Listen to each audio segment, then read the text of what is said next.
নমস্কার, আজকে আমি আরেকটা রেসিপি বানাবো।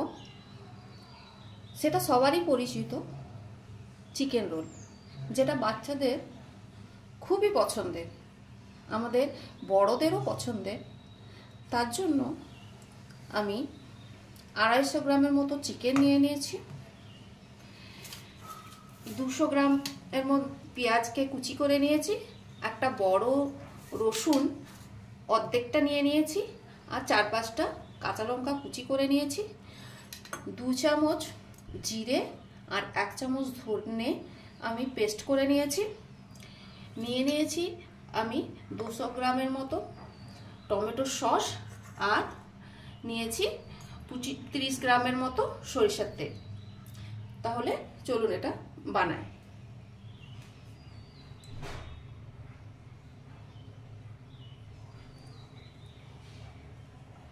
আমি কড়াইয়ের মধ্যে তেলটা দিয়ে দিলাম। এখন আমার তেলটা গরম হয়ে গেছে, তো আমি পেঁয়াজটা দিয়ে দেব।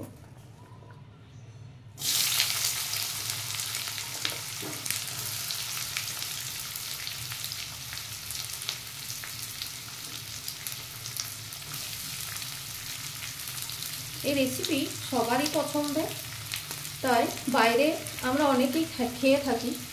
বাইরে খাওয়াটা তো আনহেলদি, যেহেতু ওরা বাজে তেলে সেটাকে বানায়, তাই আমরা বাচ্চাদের এই পছন্দের বা আমাদেরও পছন্দের এই খাবারটা বাড়িতে বানিয়ে নিতে পারি, যাতে এটা কোনো ক্ষতি না করে আমার বাচ্চাদের বা আমাদের, আর খেয়ে ওদের ভালোও লাগে। তাই আজ আমি এটা বানাচ্ছি, দোকানের মতনই করার চেষ্টা করছি। তো আপনারা যারা করতে ইচ্ছুক তারা এটা একটু দেখবে, আর যদি বানিয়ে থাকেন বা পছন্দ হয় তাহলে অবশ্যই আমাকে কমেন্ট করে জানাবে। তাহলে এটা পরপর আমি পেঁয়াজ আর রসুনগুলো কড়াইয়ের মধ্যে দিয়ে দিলাম। এটাকে আমি একটু লাল করে ভেজে নেব। পেঁয়াজটা ভাজা হয়ে এসেছে, তো পেঁয়াজের পরিমাণ মতো আমি এর মধ্যে অল্প নুন দিয়েছি। এরপর এটাকে আমি আর একটু ভেজে নেব, আর এর মধ্যে দিয়ে দেব কাঁচা লঙ্কা। কাঁচা লঙ্কাগুলো এর মধ্যে দিয়ে একটু নেড়ে চেড়ে আমি মশলাটা দিয়ে দেব। যে মশলাটা আমি বেটে রেখেছিলাম, সেই মশলাটা আমি এর মধ্যে দিয়ে দেবো। পেঁয়াজটা কিন্তু আমি খুব বেশি ভাজিনি, কারণ চিকেন রোল বানানোর জন্য পেঁয়াজটা একটু গড়া কাটা থাকে, যাতে রোলটা খেতে ভালো লাগে। তো আমি এই মধ্যে মশলাটা একটু দিয়ে কষিয়ে নিচ্ছি।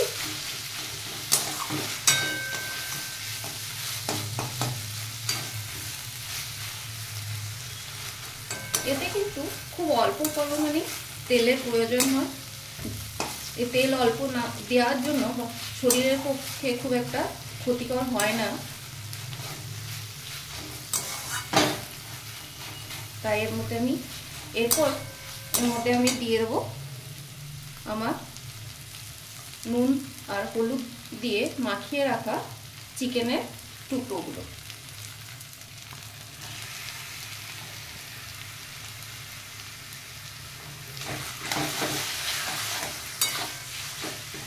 এরপরে এটা খুব আস্তে আস্তে আমি কষাতে থাকবো, যতক্ষণ অবধি না এই চিকেনটা সেদ্ধ হয়।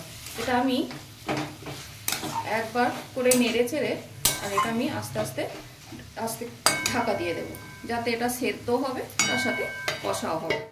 বন্ধুরা দেখুন, চিকেনটা তেল ছেড়ে এসেছে এবং অনেকটা পরিমাণ সেদ্ধ হয়ে গেছে। তো এরপর আমি যে টমেটো সসটা রেখেছিলাম সেটা এর মধ্যে দিয়ে দেব।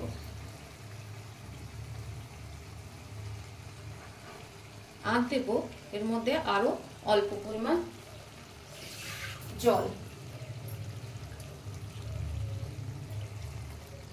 দেওয়ার কারণ হলো, কারণ সসটাতে শুধু সসটা দেওয়া হলে এটা পুরো চটচটে হয়ে যাবে, বা যেটুকু মাংসটা এখন সেদ্ধ হতে বাকি আছে সেটা সেদ্ধ হবে না, অথচ গ্রেভিটা মোটা হয়ে যাবে। তাই একটুখানি আগেই জল দিয়ে দিলাম। দেখতে পাচ্ছেন খুব অল্প পরিমাণে আমি জল দিলাম। এরপর এটা আবার আমি কষাতে দেবো, এবং এটা কষা আস্তে আস্তে জলটা যতক্ষণ না শুকিয়ে আসছে ততক্ষণ অবধি এটা কষা হবে, আর তার সাথে চিকেনটা সেদ্ধ হয়ে যাবে। তো ততক্ষণ আমি এটা রেখে দেব। আর আমাদের বাড়িতে একটা বিশেষ ব্যাপার আছে যে আমরা এই মাংস বা মাছ যদি করে থাকি তার মধ্যে আমরা অন্য কিছু মানে ছোঁয়াছুঁয়ি করি না। যেমন ধরুন আমাদের এখানেই আমি আটার কোনো জিনিস ব্যবহার করব না, যেমন আটার চাকতি, বেল্লা। তো এটা আমাদের বাড়ির একটা ব্যাপার, এটা জানি না কার কার বাড়িতে এই ব্যাপারটা আছে। যে তাই এই চিকেনটা আমি বানিয়ে নেওয়ার পর এটাকে আমি রেখে গ্যাস পরিষ্কার করে নিয়ে তারপর আমি আটার যেটা আমি মানে রুটিটা বানাবো, তারপর আমি সেটা রুটিটা বানাবো। কারণ আমাদের এই চিকেনের মধ্যে একসঙ্গে ওটা আমরা করি না। তো এই ব্যাপারটা অনেকেরই বাড়িতে হয়তো আছে, যদি কারো বাড়িতে যার যার বাড়িতে আছে বা নেই তারা আমাকে কমেন্টের মাধ্যমে জানিয়ে দেবেন। আর তার সাথে চলুন এটাকে আমি বানিয়ে ফেলি, এবং এটা বানিয়ে আমি এখন রেখে দেব।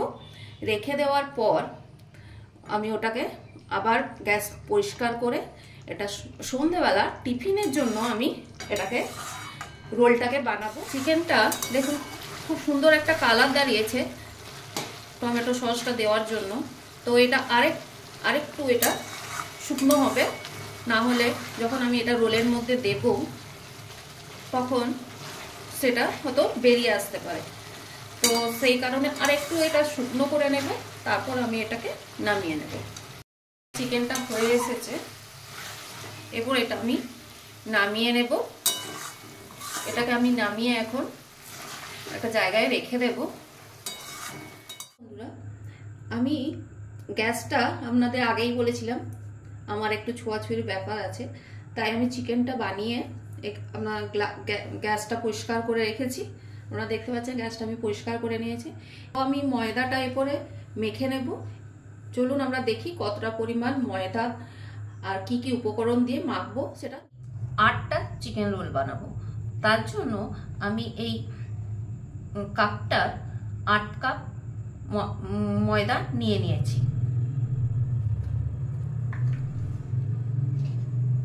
এরপর 1 চামচ নুন দিয়ে দিলাম,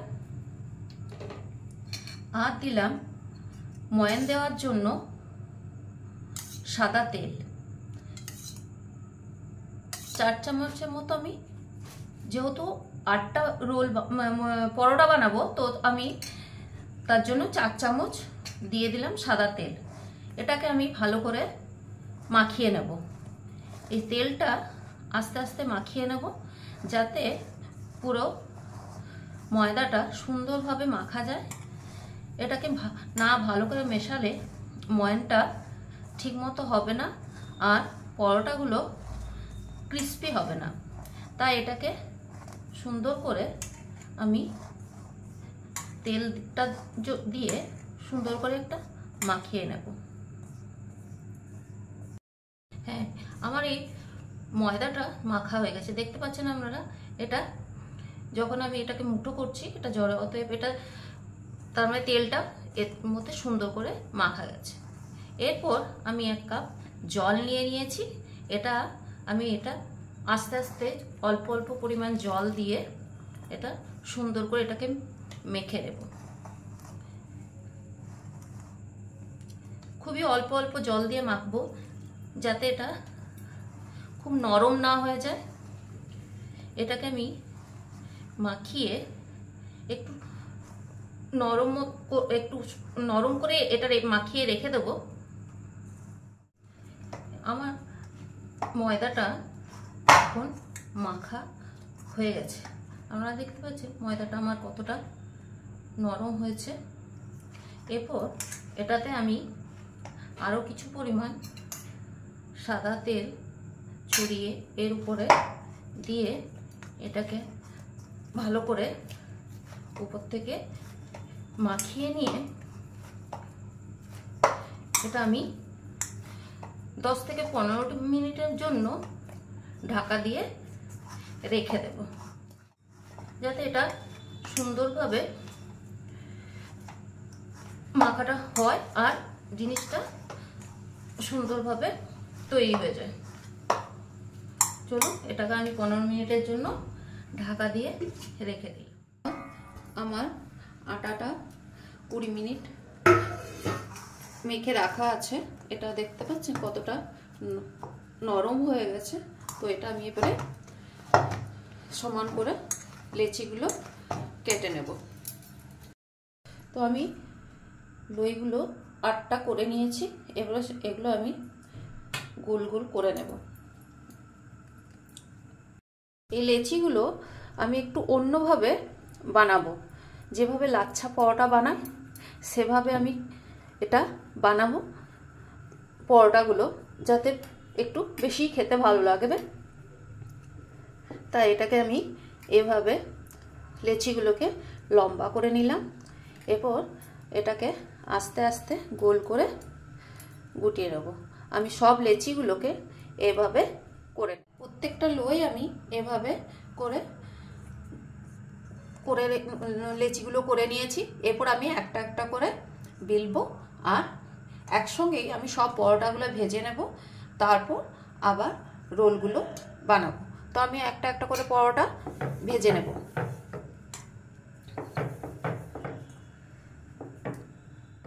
আমি এই যে পরোটাটা ভেজে নিচ্ছি। আমি চেষ্টা করছি দোকানের মতো করে সুন্দর করে ভাজা, আর যাতে দোকানের মতো টেস্টিও করতে পারি। আপনারা দেখতে পাচ্ছেন এটা ছেড়ে ছেড়ে পড়ছে যেভাবে দোকানে হয়। আর এইদিকে দেখতে পাচ্ছেন আমি আরও একটা পরোটা বেলে রেখেছি। তো এটা আমার হয়ে গেছে। আর একটা পরোটা দিয়ে দিয়েছি। এরপর এটাকে আমি ভেজে নেব। এটা ভাজা হচ্ছে, এই সময় আমি আর একটা পরোটা বেলে নেব।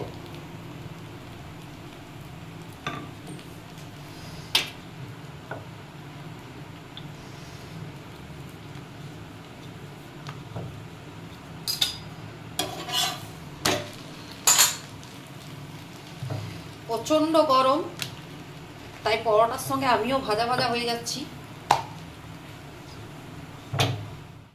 তো বন্ধুরা দেখতে পেয়েছেন আমি সব পরোটাগুলো সুন্দর করে ভেজে নিয়েছি। আর আমি এখানে সব রেডি করে নিয়েছি। চিকেনটাও নিয়ে চলে এসেছি। এরপর কাগজের টুকরো কেটে নিয়েছি। এবার আমি একটা একটা কাগজের টুকরো করে রোলগুলো সুন্দর করে বানিয়ে নেব।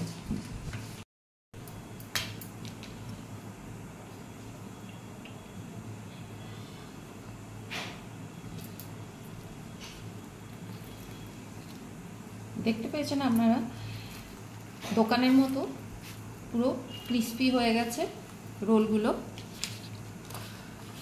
নিশ্চয়ই খেতেও খুব সুস্বাদু হবে। এখন আমার রোলগুলো সব বানানো হয়ে গেছে, রেডি করা হয়ে গেছে। এরপরে আমরা বাড়ির সবাই মিলে এই রোলগুলো খাবো। আর এরপর এখানেই আজ পর্যন্ত এখানেই শেষ করলাম। আমার ভিডিওটা যদি আপনাদের ভালো লেগে থাকে লাইক, শেয়ার, সাবস্ক্রাইব করবেন আর কমেন্টে জানাবেন আপনাদের রেসিপিটা কেমন লাগলো। দেখা হচ্ছে পরের ভিডিওতে। নমস্কার।